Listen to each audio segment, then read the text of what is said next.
Pasangan calon wali kota dan wakil wali kota Makassar Ramdan Pomanto Fatmawati Rusdi menjadi pemenang Pilwalkot Makassar 2020 versi Quick Count Lembaga Survei Indonesia LSI.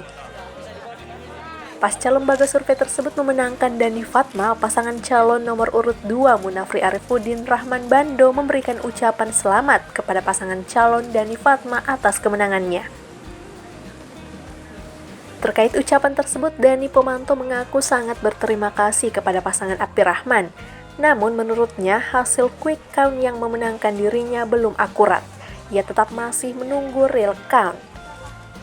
Nomor 2 kalah dari pasangan nomor urut 1, dan pada saat ini juga saya menyampaikan selamat dan sukses kepada saudara Bapak Ramdan Pomanto bersama dengan Ibu Fatmawati Rusdi.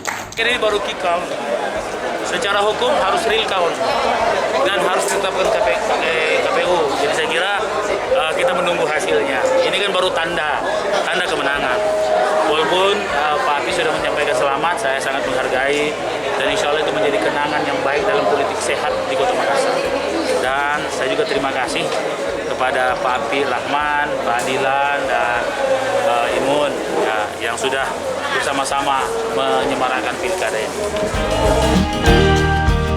Sebelumnya, Api yang didampingi istrinya memberikan hak suaranya di TPS 003 Kelurahan Saweri Gading, Kecamatan Ujung Pandang.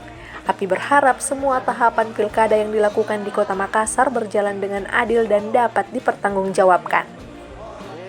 Sedangkan calon wali kota nomor urut 3, Samsur Rizal bersama istrinya memberikan hak suaranya di TPS 19 Kelurahan Balang Baru, Kecamatan Tamalate. Diketahui dalam Pilwalkot kali ini ada 4 pasangan calon yang bertarung.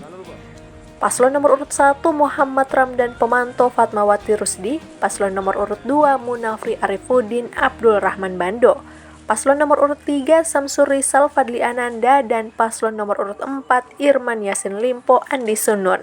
Dari Kota Makassar, Suparman, Fajar.co.id melaporkan.